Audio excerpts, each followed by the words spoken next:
Welcome back to the channel. And for everyone that's watching, we want to welcome our Twitter audience. So we're streaming on Twitter. So this will be on our main YouTube channel. This will also be on our Rumble channel, and this will be streaming on Twitter. And I'm pretty pumped that we can stream on Twitter too. Just want to try to reach more people where they are. And how are you doing, Faith? I'm doing great. Well, you're looking great. That's nice. So we wanted to jump on here and do a quick discussion about homesteading. And y'all know that we've went carnivore. We've done some carnivore videos. It's been really neat that we've been able to encourage some people to change their diet and their lifestyle. And what's been greater than that is the ability to provide people with grass-fed, grass-finished beef. And that's been rather successful. Yeah. And what's been greater than that, Carlos, is Carlos. No, what's greater than that is that we're able to provide our own family with our own meat, and it's made us like 99% sustainable here on our farm. Yeah, that's incredible. Yeah, not just sustainable. It converted a homestead that was attempting to be self-sufficient into a homestead that is not just self-sufficient and sustainable, but income generating. And not income generating in the sense that we have a YouTube channel and we sell stuff on our website, which is absolutely great.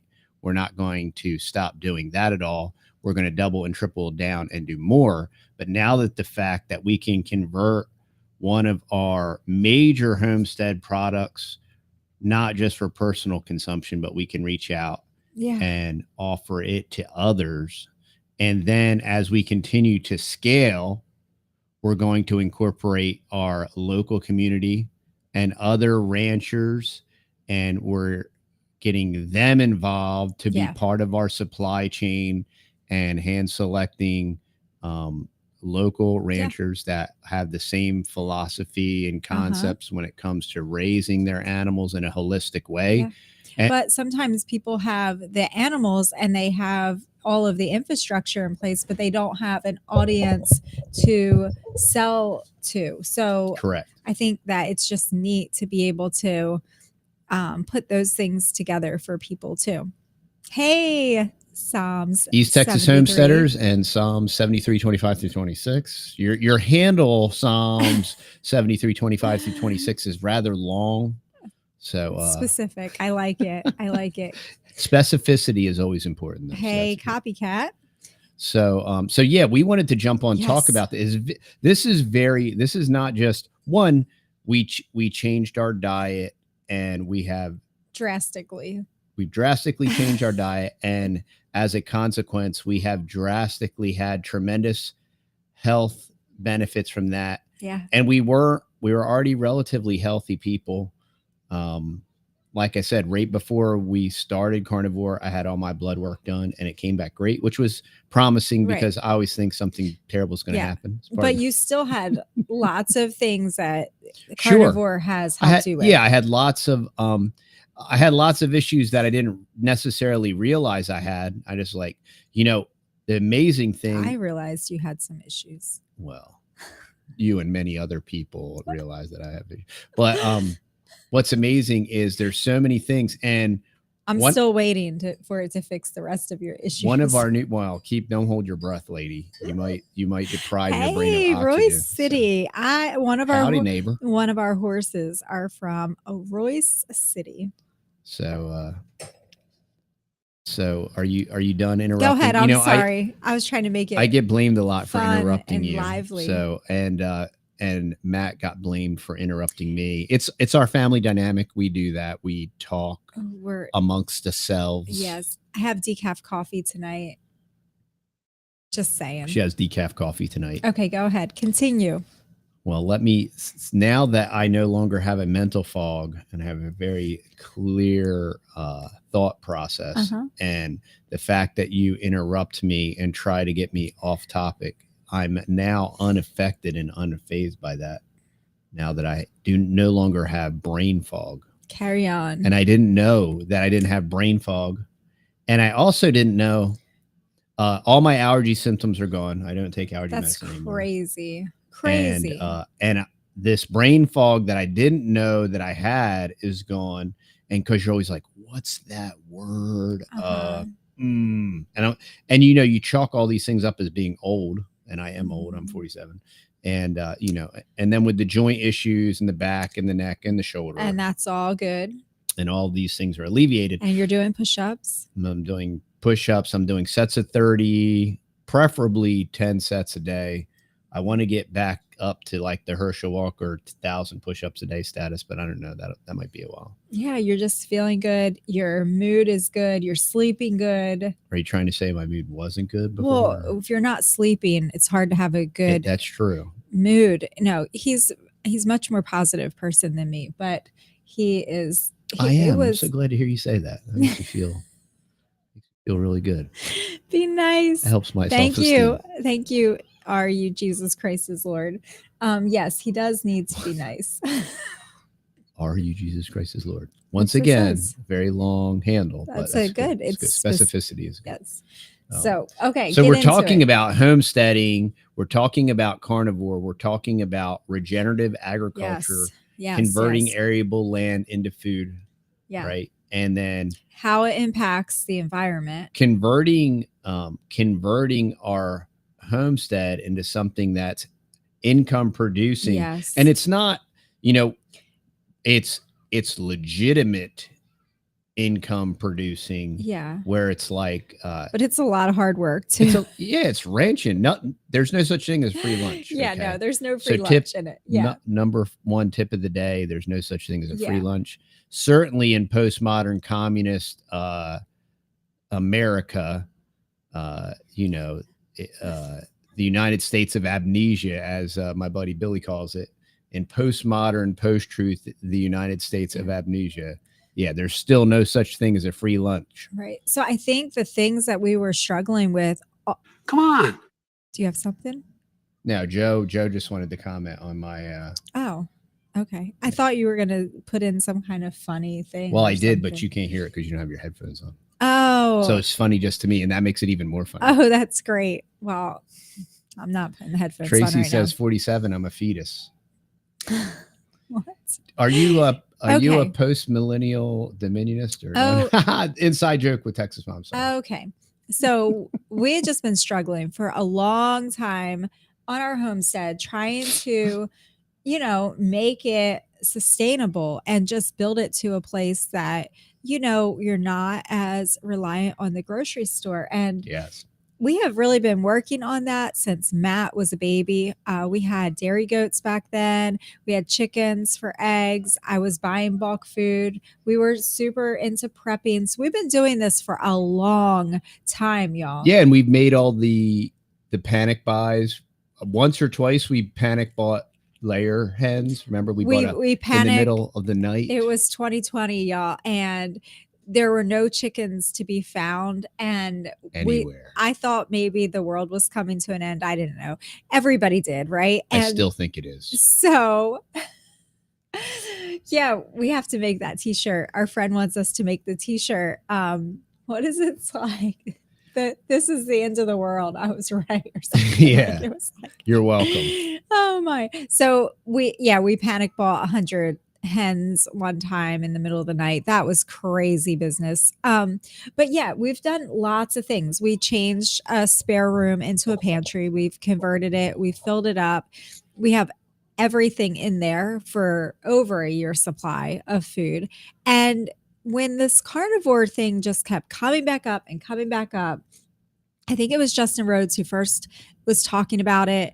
And I was like, that's crazy. Plus, it's so extreme. I don't really like meat that much. I mean, we have our cows and I would make meat, several times a week for the family, but I just really didn't prefer it as much. And I was just like, that just sounds crazy. That's not balanced. And then, of course, I would do my super spiritual, like, I would give you all the reasons why biblically I thought that it was wrong to just eat meat and all that stuff.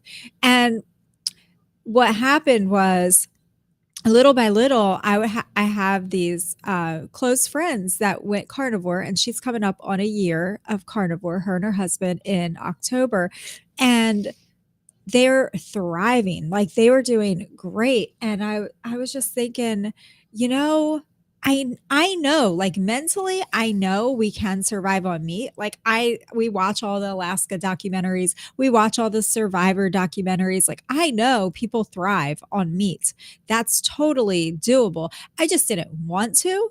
And there was just a mental block of like thinking, well, what about all the good healthy food that I have in my pantry and all of these things, and having a balanced diet's better, and just moderation for everything and all of that. So it was just kind of like a light bulb went on one day, and I was just like, you know what? We're just going to do this. Like, we have meat. We can do this. Let's just do it. And she actually said, let's do this, little brother. Yeah. And it was like for sustainability reasons. It was just for that. It was not for all of the health stuff. I didn't know all of the health stuff other than you can technically survive on meat. I knew that, but I didn't know all of the things. I didn't know all the people and Dr. Barry and all of the doctors and all that stuff. I just thought, we're at this homestead thing for how many years in now? Let's just go all in and just let's pretend we live in Alaska, and we're going to just have to survive on our meat and maybe some random fruit that produces, and we can maybe have that in season as it produces. But that's it. And so we did it. When you're not speaking directly into your mic, your volume drops off tremendously. I'm sorry. And we also have eggs. So we have meat, we have eggs. Yep. And it's amazing, y'all. We just had dinner. The kids had leftover hamburgers because we just have the little ones here this evening. And we had ribeyes, and that was dinner. And it was amazing.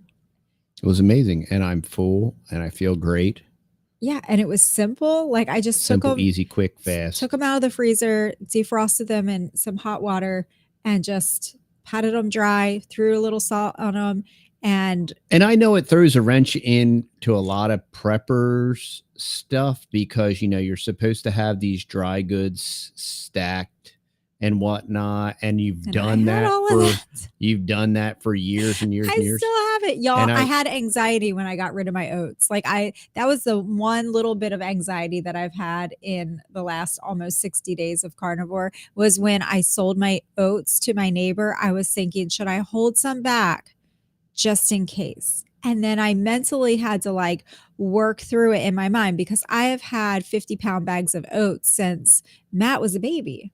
And to think that I don't have oats or I don't have rice, it literally created a little bit of anxiety of like, is this going to be okay? And I just had to like walk through it in my mind. Like, no, we're fine. We've been eating meat for whatever it was at that time, like 45 days. We're totally fine. We've gone away. We've made it doable. We know that it's doable when we go away. We eat roughly, now there's 8 of us and there's 3 littles. So I would say on average, we all eat roughly 1 pound a day. Yeah. And you'll hear a whole lot of static about how that's not enough. No, that's. But it's plenty. First off, a pound is plenty for a woman.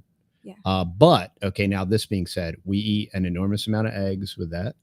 Yes. And we're supplementing with fat.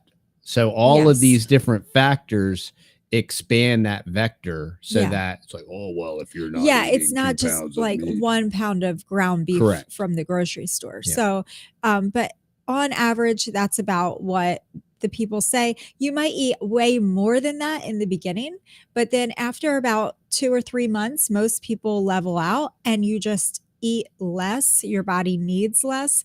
And it's about a pound of meat a person a day. So we're eating about 8 pounds a day. Yeah. Plus a lot of eggs, like an enormous amount of eggs. Our chickens lay about 50 or so eggs a day. Yeah, I think I made up and like we plow through them 20 eggs this morning for everybody. And we have 6 children. So now I do have a little bit of eggs left over from that. But it's just it's so freeing. And we're Tracy saying about throwing her preps out when they expire, and certainly don't. But one thing that we are doing is we let our other friends shop out of our pantry. Yes. So that way we can bring down our pantry supply. Yeah. And look, if the poop hits the prop, y'all, no, we're still fine. We're still fine. If things get bad, we can hunt for deer. We have cows. We have lots of cows, y'all. We're kind of in a different situation, but I think that everybody can build community and can get freezers. We put freezers with a real poop hitting the oscillator. Don't talk. It would be, I'm just saying, we're going to be fine. It's not Pollyanna or panacea. I've seen those people down in Louisiana. They survive. Anybody that thinks you're going to be able to hunt, I mean, when everybody's hunting and there's case study on this stuff, y'all. There's case studies. Alligators. Yes. And when real deal stuff happens and all the squirrels and it's happened. This is historical stuff. So, I don't want to, faith is one of the gentler sex of vessels of tender. Yeah. Let's just stay with what we're doing right now. Let's stay with what Pollyanna we're doing now. kind of super rose-colored glasses zone, but I'm just saying. Yeah. I have a possibility. I have canned meat. I have canned bone broth. And we'll continue to have that for emergency purposes. But the other thing that we've noticed with it is the lack of waste, right? So when we're just eating exponential, like y'all, it was so noticeable.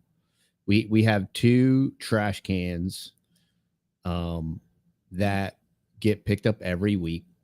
And now we have reduced our waste by 75%.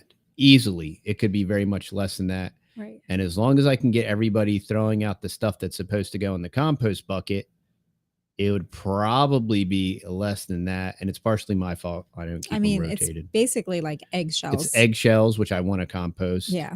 And just coffee any other grounds. And coffee grounds, pretty much. Yeah, that's like our only what 2. We need to compost. Yeah, it's amazing, y'all. And I mean, the impact, right? I hear like Dr. Chafee and different ones talking about the environmental impact of people eating meat-based, animal-based diets versus all of the other plant-based diets. And they come at this thing from an environmental standpoint, and they're like, this would have such a massive positive impact like for our country if we could just get back to a animal-based diet for most of us. Like, it's just amazing. I mean, I'm not having to go out and buy all of these different products, the grains. I'm talking like Whole Foods, right? That's what's in my pantry is just whole basic food, dry goods staples. But I'm not having to have it shipped in, trucked in. I'm not having all of the packaging. It's just crazy. And I think it's fascinating when you're eating a Whole Foods, very not processed diet, how crummy you still feel. And I'm like, and I would always be like, is this just my allergies? I don't sleep good. Like, does everybody feel like this? And 90% of the time you feel pretty good.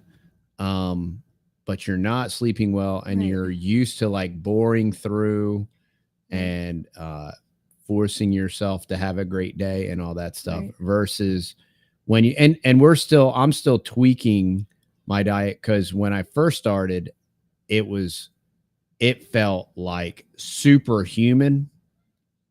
Like the overall euphoria and general effects really were kind of superhuman. And that has kind of subsided a little bit. I still feel a little normal. And some days I feel normal, and you are still human. I would like to get back to that zone of like, I mean, y'all, when you sleep good and right, like 5 hours of sleep straight is like superhuman activity for me. And I can go all day and go back to bed at 10 o'clock at night. And, even if wake up at 4 and do the whole thing all over again and be good to go. Absolutely. Yeah. So, and I mean, we've tried, doing raising ducks for meat, raising chickens for meat, and all of these different things. And the cows, I mean, pound for pound, the biggest bang for your buck. I mean, you'd have to raise 300 chickens to equal one beef cow, So it's just like when you start working the numbers of it, it's like, these animals that God created, the ruminant animals, the cows, the sheep, the goats, all of those animals are perfect. I mean, usually people that have sheep or goats, they just have so many babies every year. They're just trying to get rid of them, because they reproduce like that. And that's just amazing for a homestead and for sustainability reasons. So there's just so many things that go into it. And I was just really encouraged today hearing them talk about, what a positive impact it would be, to just have the cows and not have all of the other things. Well, this is the case that guys like Will Harris and Joel Salatin have been making, and people keep interrogating them and well, can we do this, and can we grow enough food to feed the planet? And here's the thing, we can't grow enough food to feed the planet, but guess what, we can grow enough food to feed ourselves, and to share and to feed other families. Now, what if a family of 8 with not a lot of experience and a whole lot of try, fail, adjust, and a whole lot of like throw mud at the wall and see what sticks kind of thing. If they can do it in a period of 4 to 5 years, right? And then so if one family does that and can feed 2 families or maybe 3 families, say very conservatively, then when another family can feed themselves and 3 families, now you have 2 families feeding a minimum of 6 families, right? And that can feed the whole world in a sense of, well, we can always scale that, and that works. And here's the thing, the critics of all that, the reality of the critics is they are literally doing nothing. They are feeding nothing. The solution is kill the cows because they fart. Let Bill Gates and everybody grow crickets and print artificial meat in stainless steel plants, and that'll be your plant food that's going to come from the stainless steel factories that use inordinate amounts of electricity, right? And how much electricity do we use to run our cows every year? 0. We use 0 electricity. We do have to brush hog the pasture. So we'll use we use 5 gallons at a time. If we brush hog, we can brush hog our field on less than 5 gallons. And let's say we do that 4 times a year, we will use max the sky 20 gallons of diesel. And it's maybe once or twice. That's it. It's not so I mean, overshooting it for the year, we're using 20 gallons of diesel fuel. We're not using some big harvester, some big GPS powered, diesel guzzling combine and stacker and sorter and filler and loader. And I think it's amazing because, we did the plant-based diet for years. We've toyed around with plant-based on and off for many, many, many years. Probably on and off since Matt was probably like 2 or 3 years old. We've kind of played around with plant-based. But seriously, we did plant-based for several years consecutively. And then for the last 5 years, we were majorly plant-based, except for our beef that we raised.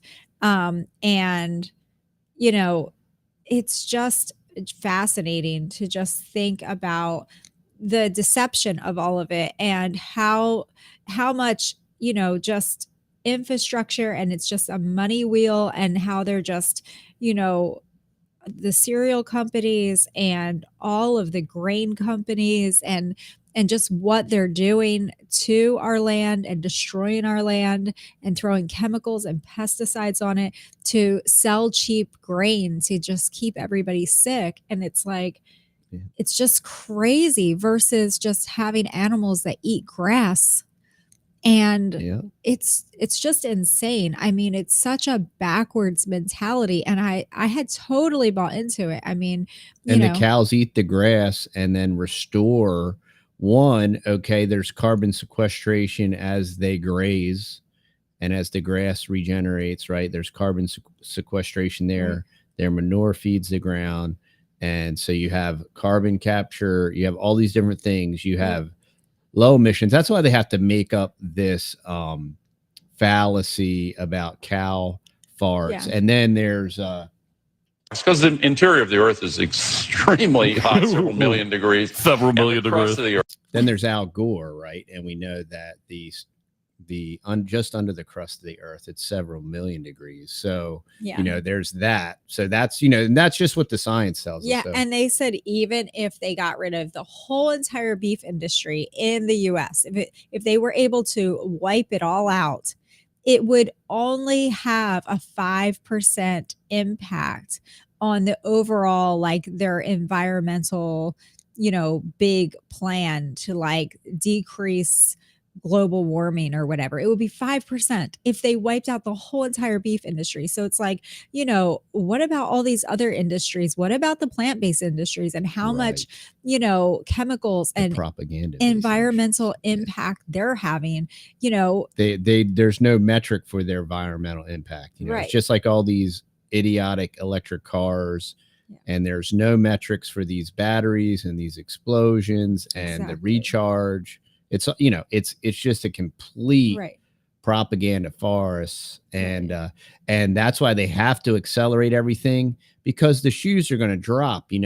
When all these morons in Cali start plugging in their electronic vehicles and crashing the grid, and they have to have rolling brownouts just so these morons can plug in their electric car. Yeah. And I love talking to Tesla people because, and I know great people that have Teslas, and it works for small distances. And like Curtis Stone, who has a gigantic solar system, he's got a Tesla and it works, but it doesn't work on a large scale. It certainly won't work with like trucking and moving things. It certainly wouldn't work in big ag, with these gigantic tractors. It wouldn't work with construction.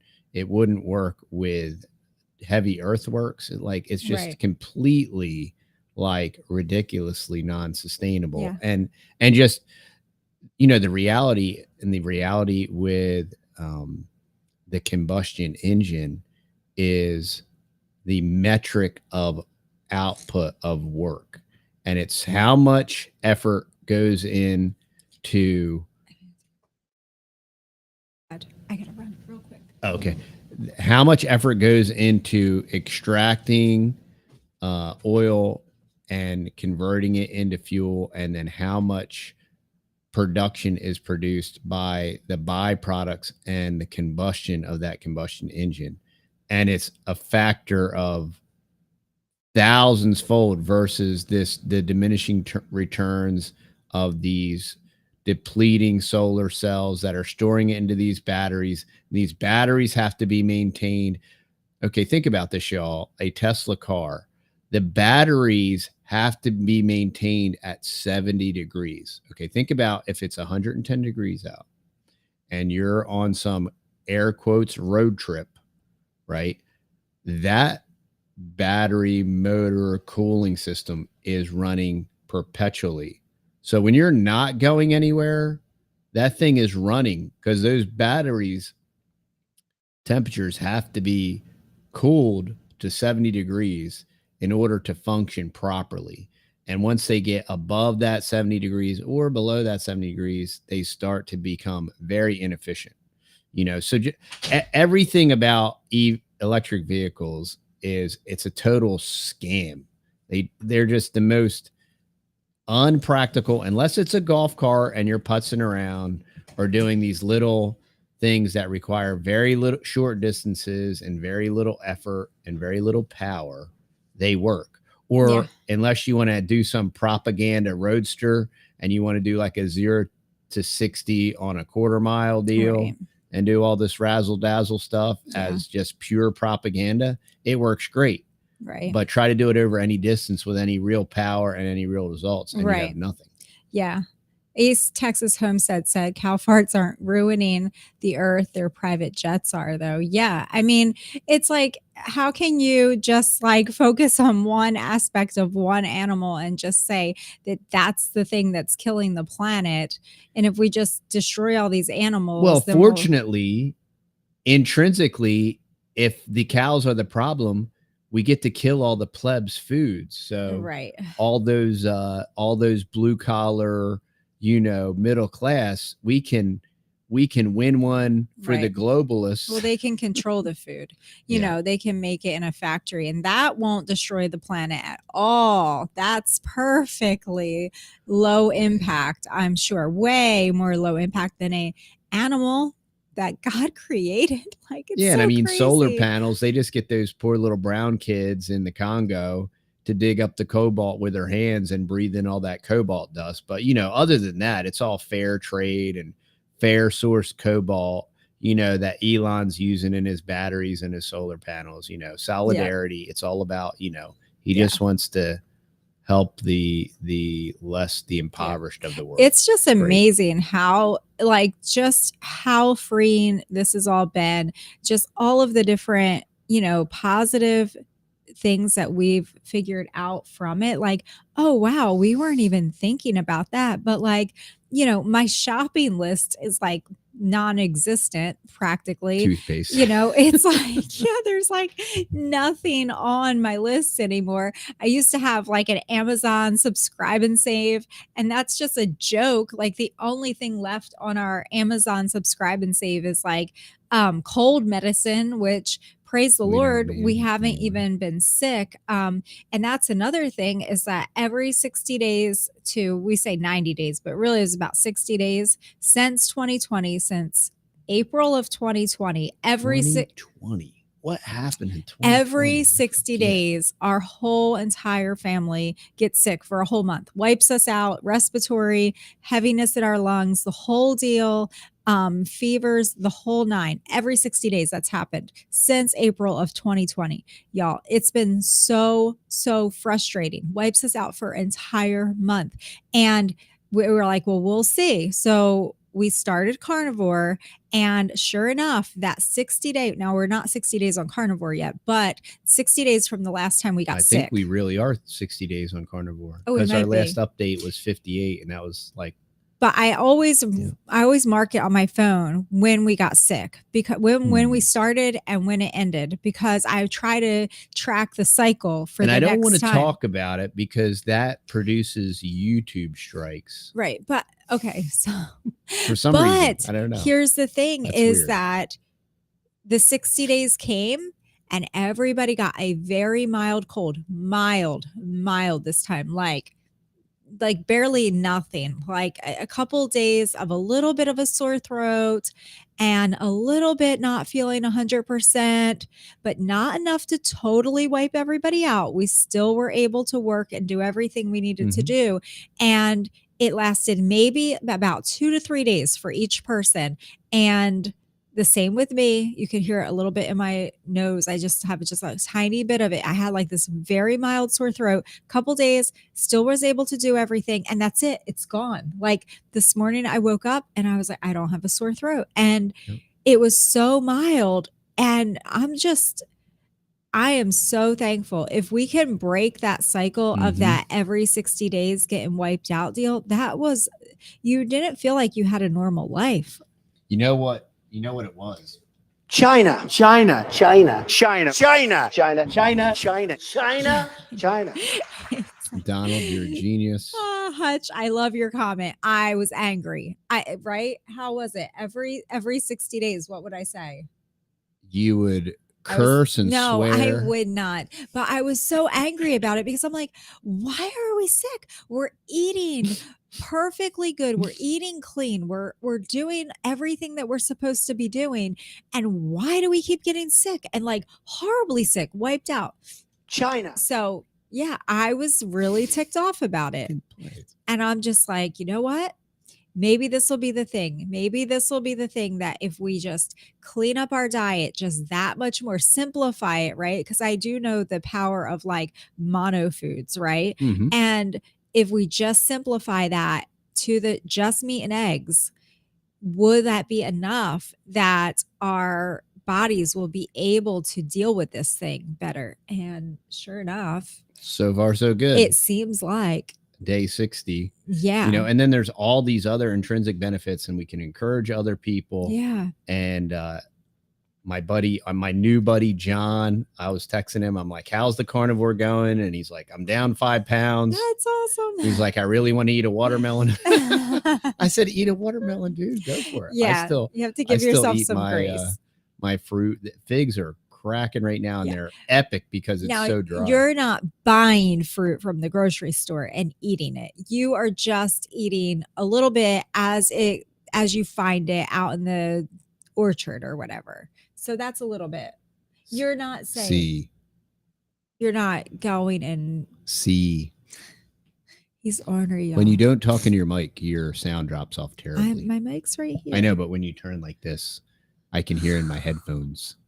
Okay. To mention, recycling batteries from electric cars. Yeah. Pro tip. Yeah. So it's just been amazing. And I was just really worked up today, like listening to these different people on YouTube talk about it and just all the different implications of it.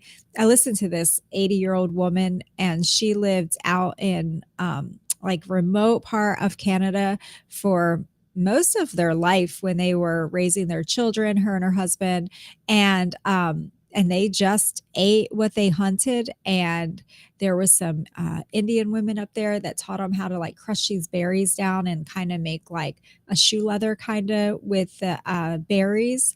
And then they had that at different times. A fruit roll up. Yeah, kind of for like a vitamin C kind of thing. Mm-hmm. But other than that, she said they didn't have refrigeration. They didn't have anything. They hunted and they ate their meat. And that's what they did. And, you know, they would stick it up in a tree really high. And of course, it's cold up there, so it preserves. And they would just cut the meat off and then they would eat. And that's how they raised all their children. And now they're ranchers, they're cattle ranchers up in Canada. And she was just going on and on about just the great deception of all of these, you know, big industry of, you know, the pharmaceuticals are tied in with the grain companies and the cereal companies and the bio sludge. Yeah. If y'all haven't seen that, Mike Adams, it was 2018, and you can find it. Somebody uploaded it to YouTube, but it's called Bio Sludged ED. Right. And he took these common bags of potting soil that you can buy wherever. One of them was from Austin. It was from their water waste treatment. It was called like Dillo dirt. And then 2 other common potting soils. And there was so many trace elements of every carcinogenic, psychotropic, like just insane. I mean, like 3,000 to 4,000 different types of substantial contaminants. And we did that. We covered that Vice documentary about that one cow farmer up in Michigan, you know, and Vice so conveniently blamed it on this single source manufacturer that was basically dumping their business waste into the river. But in reality, this bio waste is coming from the water treatment sewage. And so everybody that's on these psychotropics, on these any type of big pharma you're on, it's going to go into the sewage. And when they take out this biohazard, this biosludge, it's going to have all of these, it's going to have all these forever chemicals, the PFAS and the dioxins. Yeah. And it's crazy. And all these things are in there. Yeah. And then these global scumbags are putting it in a bag and saying, oh yeah, here's your potting soil. So yeah, go plant a garden. Yeah. Yeah. And that's what we were thinking was just, everything that we've researched, even when you're buying fruit and grains and different things, organic, it's still, heavy metals. It's getting all the pollution from the ground, from the soil, from the water, from the stuff that they're spraying, right? That's right, Greta. The plants are, they don't have the same way to process these things. So it's in, even your most organic blueberries, right? And we looked into it and it's like, oh, even the organic stuff has like way more junk in it and on it than the non-organic sometimes. And when we're being bombarded with all of that stuff, we were buying predominantly all organic, quinoa and oats and, beans and all of the staples. But when you're just bombarded with all of those chemicals on all of those plants, I don't know. I just think that it just has a massive impact on you. And the cows, they're able to process things better. They have 3 stomachs like, the rest of the ruminant animals, and they can process that stuff out. And there's research showing that it doesn't even get into their meat. So at the very least, we're getting way less chemicals. I want to pause for station identification. This broadcast is brought to you by TheTexasBoys.com. So this is a value for value proposition. If you do like the information we put out, please go over to TheTexasBoys.com. Secondly, y'all, check out the show notes. If you're interested in hard assets like gold or silver, please call Stacey. She's a Miles Franklin broker. Have her quote them for you. The spread is incredible. I do believe there is one particular Buffalo single ounce silver coins with a $2.50 spread. The base rate on silver is below $24. It's incredible buying opportunity. So while the globalists are manipulating the gold and silver price using the derivatives, take advantage of that and diversify. You got to diversify your bonds. And secondarily, y'all, please subscribe to the Fearless podcast. I have an incredible interview coming out with a great friend of mine tomorrow that's going to very much inform and encourage you. William is a second generation homesteader that homesteads with his wife and parents on their multi-generational property. And I'm going to talk to William about buy-in and, why are you there? Why did you stay? How come you didn't want to flee to the Babylonian high rises and all these different things? I think you're going to love the information. I think you're going to enjoy it. I think it's going to be encouraging and also educational, because we get that question all the time. Like, yeah, but how do I get my kids to want to do this? And what if your kids don't want to stay on the farm and all these different things? Well, William is going to tell you what's up. And William is also a permaculture designer, and he does consultations. So we'll probably get into permaculture design. Very knowledgeable and just super great people, the kind of people you want to know, kind, friendly, loving, godly people. So I'm looking forward to it. So please sign up to the Fearless podcast. That we're on all your pod catchers, and check out the Fountain app. That's a great value for value proposition over there. You can even earn some Satoshis and spread the love over there on the Fountain app. So please continue with your current scheduled program, Mother. So I just had to do my plug, y'all. Great comments in here. Okay, what did I miss? East Texas Homestead says, where we used to live in Washington, there was a huge cattle ranch that put the waste from the huge paper mill a couple times a year and put it on all their cow fields. They were eating so many chemicals. Wow, that's crazy. From a paper mill? Yummy. I love the smell of paper mills. They smell so organic and natural. I mean, That's you know bizarre. that papers are from trees, right? Well, what were they getting from the paper mill? Probably the organic matter. Man, I don't know what kind of stinking dookie chemicals, but if y'all have ever been near a paper mill, it just smells like it's really bad. A bunch of people had some really bad IBS. That's what it smells like. It is terrible. Let's go up and see who Let's go else up. was saying things. Prep for eternity. Yeah, I mean, what we did a couple of years ago now, I guess it's been, is that we converted our laundry room to a freezer room.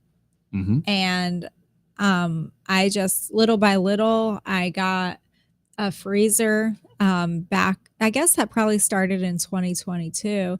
2020 also, but 2020 also. There weren't freezers back then, so they had these smaller freezers, chest freezers that we could get. So I think we got like 1 or 2 of them, probably just one at a time. Who made the freezers? China. That's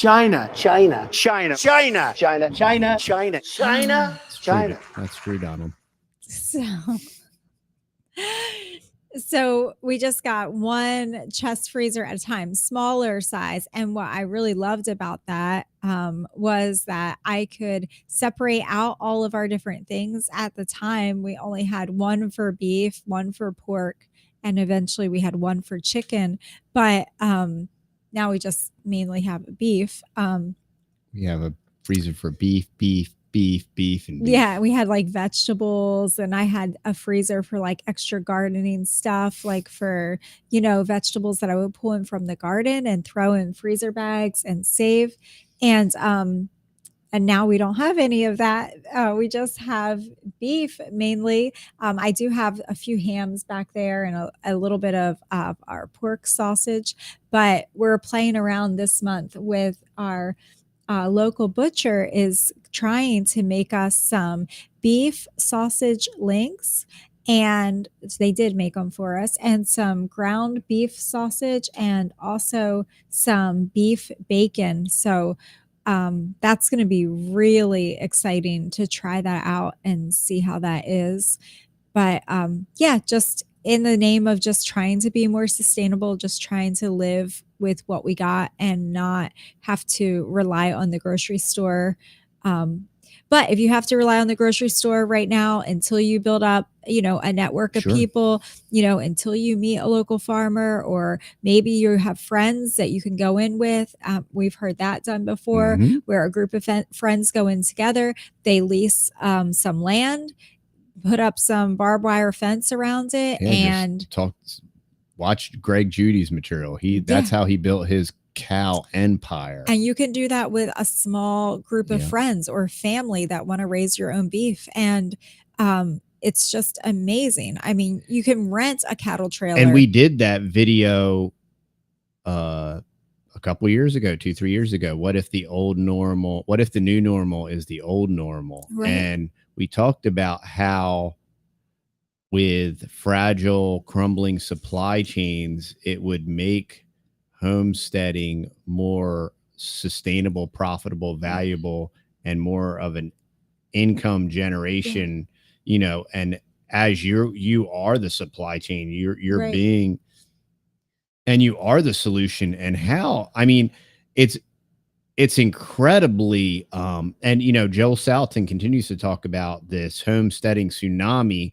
And as you fumble through that and learn your way through it, and learn on the job and try, fail, adjust, and listen to voices of value and people that know, right, that have gone on before you. Right. And so you don't make all the same mistakes. Right. We don't want you spending years trying to raise meat chickens or years trying to raise meat rabbits or doing different things. It's like we did those things. The meat chickens. We crunched the numbers. The numbers are Cornish cross are unsustainable. You'll Right. always have to buy chicks. It's completely unsustainable. As long you will always need a hatchery. Right. It's impossible for you. There's no sustainable meat Right. bird. Right. So that we I'm aware of. just hatched out our own for the past several years. We just hatched out our own. We kept the hens, the mamas for laying, and the boys we would raise up until they were like juvenile age, big enough that we could process them, and we would process them. But even that, it's like such a small amount of meat on like a lot of the dual purpose breeds that we have in our backyard. It's not even worth it. When you're trying to feed a big family, you just would need so many chickens. And it's just like doing anything, like with the garden. It's never going to be enough. Like you're like, okay, we could raise corn. How much corn would we need for our family? Oh, like an acre maybe of corn, right? Oh, how many peas would we need? Oh, a field of peas. Like we would never have enough land to even be sustainable if we were going to be eating predominantly like 75-80% plant-based and only a little bit of meat. But when we flip-flopped it, my friends like, just do the opposite. Just think the opposite of what you normally think, and I'm like, well, now, like overnight we're sustainable. Like, oh wow, that's what these Alaska people were doing all this time. Oh wow, that's why they want to kill all the cows. Right.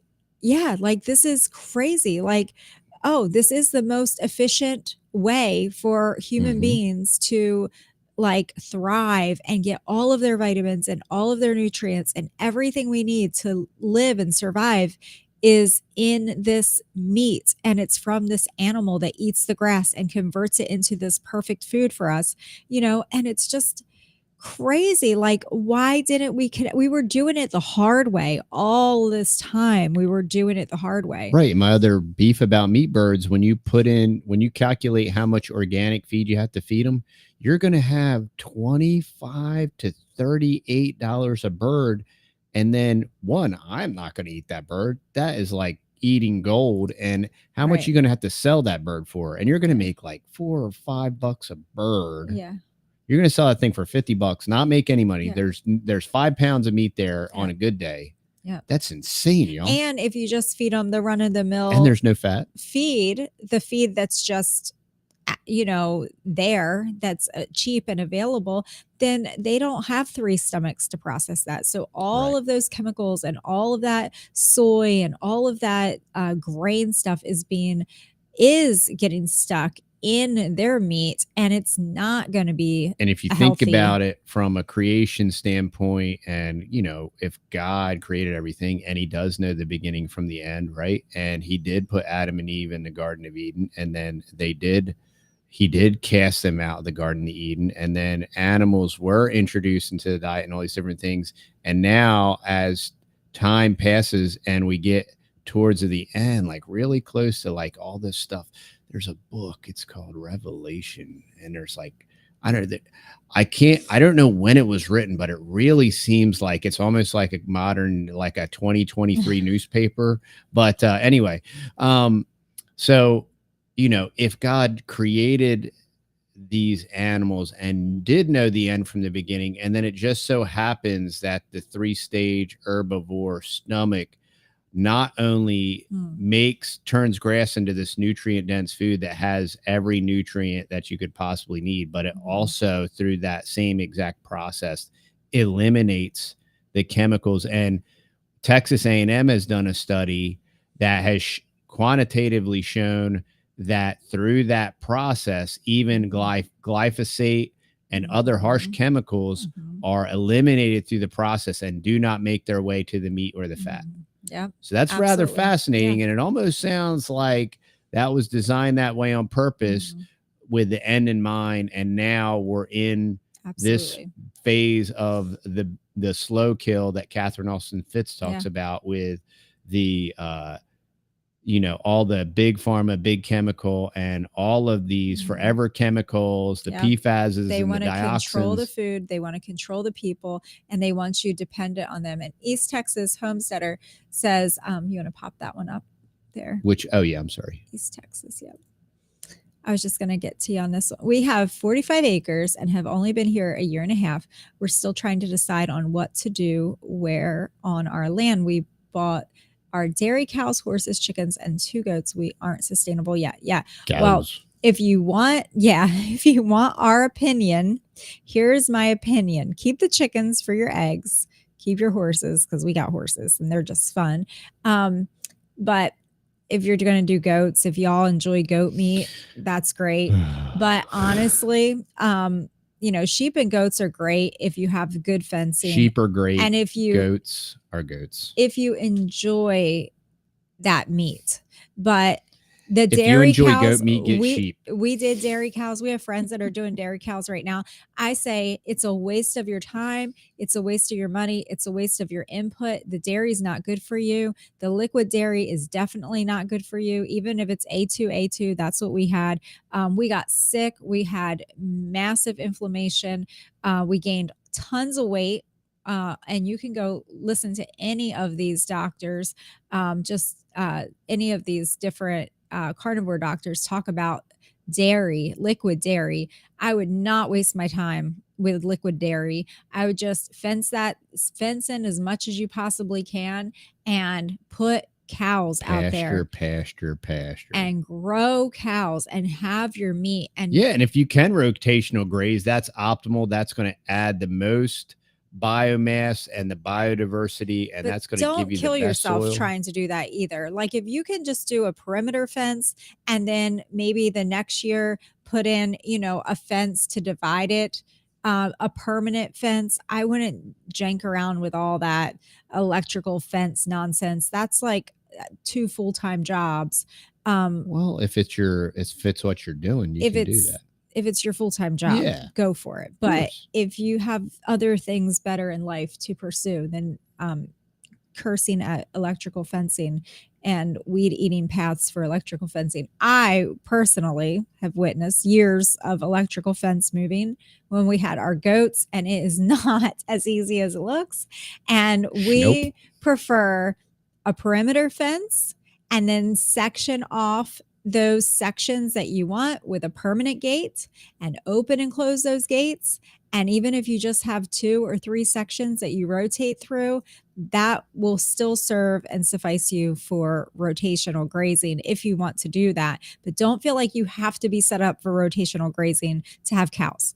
All you need is a perimeter fence and a water source, and you're good to go with cows. Well, your gut health won't be messed up if you're brought into equilibrium. You know what I mean? That's the whole thing. The reason that people are trying to introduce more probiotic into their gut is because they're destroying it with these grains and whatnot. Yeah. Once you eliminate those things, you're not going to have the gut biome issues, and then once your gut biome fully assimilates into a meat-based diet, you're not going to have any IBS. You're not going to have any of that stuff. That all goes away. No. So, I'm not saying, fermented foods are good. They're not necessary at all. Yeah. They're totally not necessary when you're eating a proper human diet, as Dr. Berry says, which is meat and eggs and water. And the dairy, we've experienced all that firsthand with the dairy. And, dairy is great for baby cows, or goat dairy is great for baby goats. It puts on 500 pounds on a baby cow within a year. If you want to gain 500 pounds within a year, go ahead, drink all the A2 that you want. But it is not good for your stomach. It's good for a baby cow's stomach. Now, if you have baby humans and they need milk, for the first 5 years of life, you could supplement them with a dairy product. But after 5 years, they do not need dairy because it's going to cause all kinds of problems. It's the wrong animal. We're humans. It's not meant for us to drink. And there's lots of doctors out there. It's totally the opposite of everything that we believed. We swallowed the whole line, hook, line, and sinker. We did the dairy cows. We had 2 Jersey cows. We milked cows for years. I did all the yogurt, the raw butter. We did all of it. We were in, y'all. In. and the kefir, all the things. And it created, I could give you a list of problems that it created. First of all, my 3 youngest children, about 90% of their teeth coming in before they even came in were already rotten. True. So dairy caused without eating any refined sugar. Yeah. A lot of damage. True. It pretty much destroyed all of my teeth. I had to have all of my teeth totally redone. About it's been like a year ago, we finally had all of my teeth taken care of. Just the destruction of the dairy was really, really bad. So now they do allow for butter. I've heard things back and forth on the butter. You can listen to one carnivore interview and one doctor will say, yeah, eat a stick of butter. And then the next doctor will say, the butter. Yeah, you got to be careful with the butter. So, everybody has their own thing with the butter. But as far as liquid dairy, the verdict's out on that. It's not great for humans. It's a great homestead illusion. It's a great picture, and the cows are wonderful. And at one point in time, I think it was probably viable and realistic. And there was, at one point in time, it worked. It doesn't work now in this present scenario with the presence of all the chemicals and all the spraying and all the weather contracts and, the weather futures and everything that they're doing.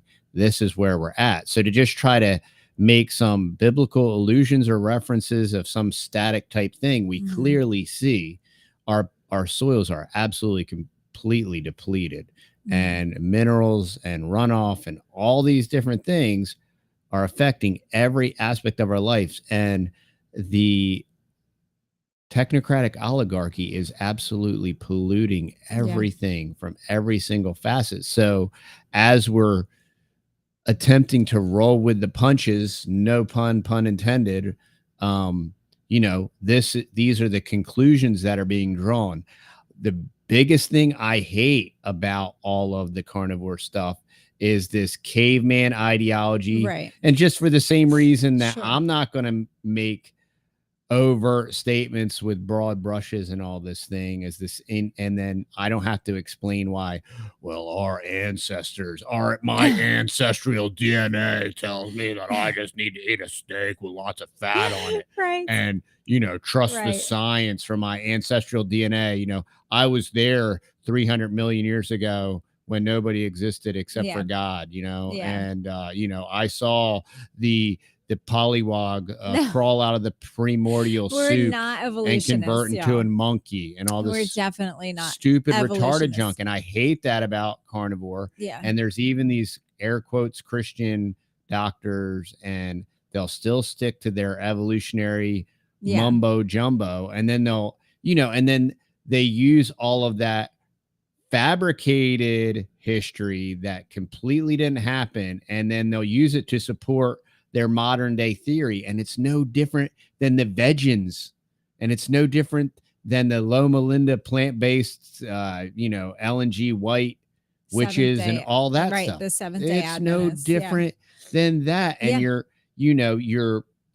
post fabricating a presuppositional position and then forcing it into your modern day model. And it's very simple, just epistemologically and just from sheer observance. I mean, the world is completely different.